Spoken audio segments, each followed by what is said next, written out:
Carney played key role in reviving India-Canada ties. Trudeau's allegations absurd, says Indian envoy Dinesh Patnaik. All right, Canada, buckle up because we're about to talk about the diplomatic equivalent of your parents getting back together after a very messy breakup. And spoiler alert, India's new High Commissioner just went on national television and basically said, yeah, Trudeau's allegations? Absolutely bonkers. I'm talking full scorched earth, no holds barred diplomatic shade. This is Canada Bulletin, and today we're diving into how Mark Carney apparently became the relationship counselor India and Canada desperately needed. So here's the tea that's hotter than a vindaloo in July. India's new High Commissioner to Canada, Dinesh Patnaik, just sat down with CTV's Question Period and dropped some major truth bombs about the state of India-Canada relations. And let me tell you, he did not hold back. We're talking about diplomatic relations that went from frozen tundra to, well, slightly warmer tundra. But hey, progress is progress, right? The headline? Mark Carney is apparently the hero of this international bromance reunion tour, while Justin Trudeau's allegations got labeled preposterous and absurd. And those are my words, folks. That's coming straight from India's top diplomat in Canada. So grab your popcorn, because this story has more twists than a Bollywood dance number. So what exactly did Carney do? Let's start with the good news, shall we? According to High Commissioner Patnaik, Prime Minister Mark Carney played a very big role in getting India and Canada back on speaking terms.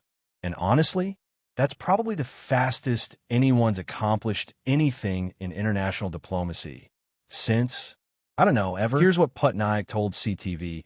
The revival of the High Commission was inevitable. It just took some time. Donald Trump played a role, but I think it's your new Prime Minister Mark Carney who played a very big role in getting things back to normal. Now, let's unpack that for a second. He's basically saying, look, we were always going to figure this out because, hello, we're two massive democracies with way too much in common to stay mad forever. But Carney?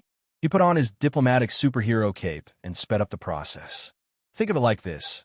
India and Canada are like two friends who had a huge fight at a party. They were eventually going to talk it out, but Carney walked in, bought everyone a round of drinks, and said, okay, let's be adults about this. Boom. Crisis averted. Friendship restored. Cue the emotional reunion music. The envoy even mentioned that it all started shifting this summer when Carney invited Prime Minister Narendra Modi to the G7 summit in Kananaskis, Alberta. That's right.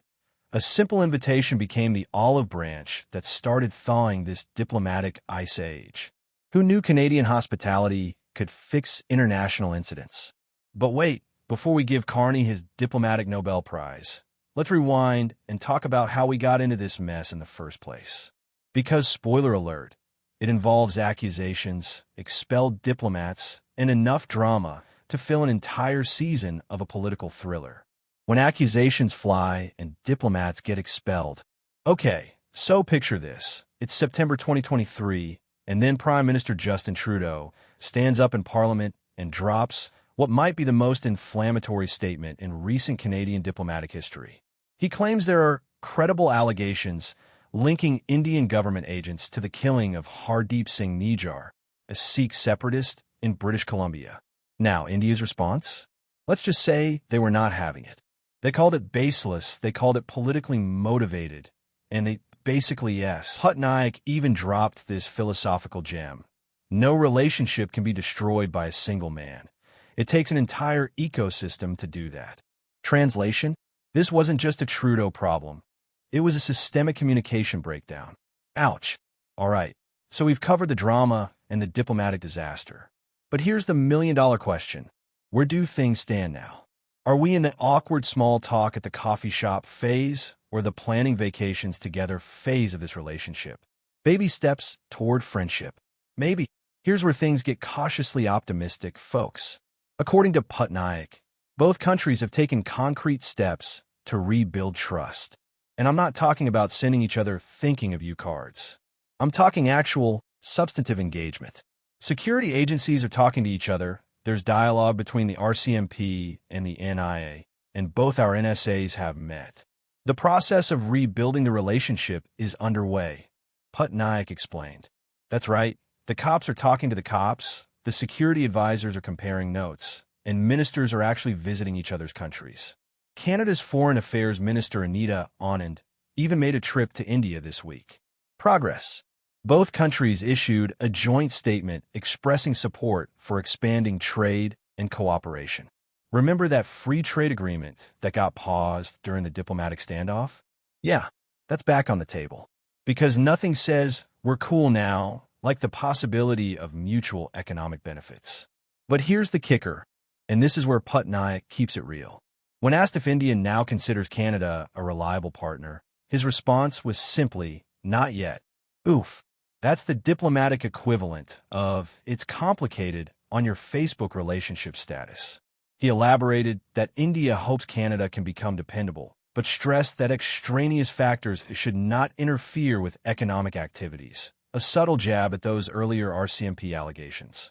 His message. Here's something that often gets lost in all the diplomatic back and forth. Actual security concerns that affect real people.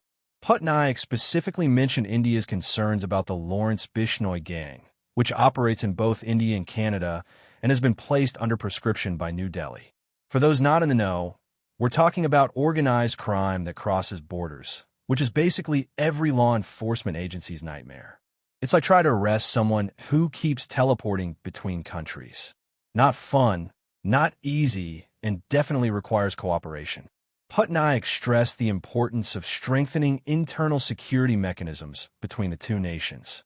Because here's the thing, you can't fight transnational crime without, actually working together. It's not like criminals respect diplomatic freezes. If anything, they probably love when countries aren't talking to each other because it makes their jobs easier. This is the real-world consequence of diplomatic breakdowns. Actual security issues that affect actual people get harder to solve when countries aren't collaborating. It's not just about hurt feelings and expelled diplomats. It's about making sure both nations can keep their citizens safe.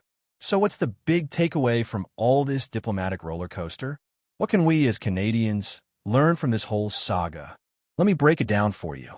What this means for Canada's future. Here's the reality check. Canada, we just watched our relationship with one of the world's largest democracies and fastest-growing economies go from crisis mode to cautious cooperation in the span of a few months. And it took new leadership, humility, and a willingness to actually talk to make it happen.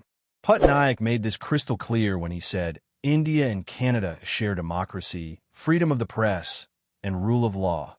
Far too much in common to let that go. He's right.